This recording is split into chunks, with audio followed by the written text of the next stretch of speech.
Hello and welcome to an episode of Auspol Explained. I'm your host with the curly moustache, David, and I am here to explain to you why in Australia you can't waste your vote. All thanks to the magic of preferential voting.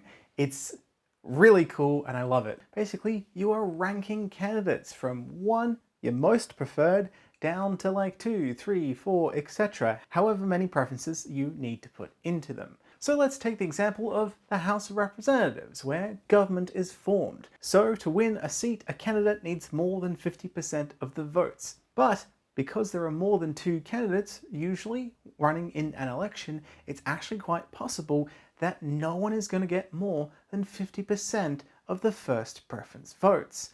Well, how do we resolve this? We eliminate the person with the least amount of votes, look at their second preferences, see if there's a winner. Eliminate the next person who has the least amount of votes, see if there is a winner thanks to their preferences. So, even if the person you put number one that you like the most doesn't win, well, your opinion still counts because your preferences are counted. But also, on top of this, this means that you are empowered to vote for whoever you want, even if you don't think they're going to win. A lot of people worry that voting for a minor party or an independent will cause a major party that they prefer to lose instead of the other one. That is not how it works. Let's demonstrate with some basic maths. Let's say there is a race between three people: Michael, Jim, and Pam.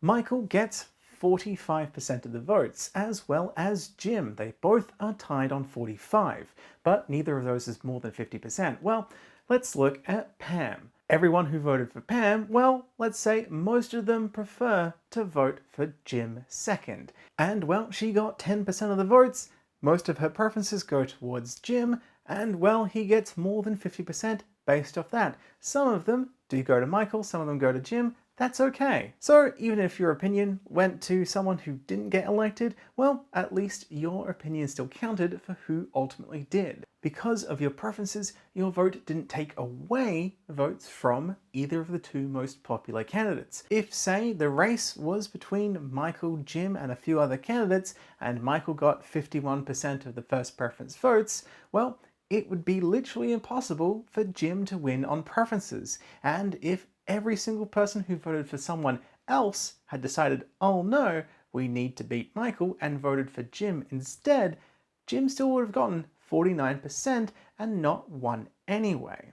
And then all those people wouldn't have accurately reflected their views because they didn't vote for the person that they most preferred. So voting for a less popular option literally does not prevent the more popular people from getting elected, because that's what voting is. It's a popularity contest, and a vital way that Australia determines that popularity for a best expression of who is most likable to the largest amount of people is preferences. And that's why the system allows for you to vote for who you want to, not who you expect to win. If you like the most popular candidate, then that's good. Vote for them. If you like someone you know won't win and may only get a few votes, that is okay too. You can still vote for them.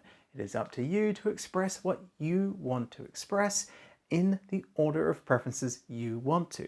Plus, hey, quick fun fact, there's electoral funding for anyone who gets more than 4% of the first preference votes, which means, hey, you can actually help the party that you like or candidate get a lot of money from electoral funding.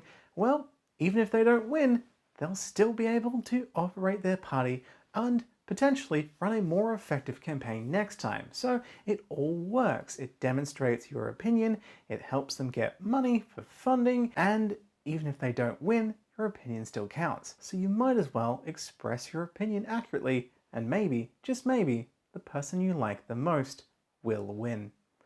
Anyway, I hope this has helped you understand preferences a lot better, have a fun democracy sausage at the end, feel empowered, and have fun. Thank you so much to those who support me on Patreon. You are the ones paying for my lunch. Thank you so much to you specifically for watching or listening to this. And extra thank you if you comment down something nice or share this so other people can learn too. Have fun, and I will see you next time.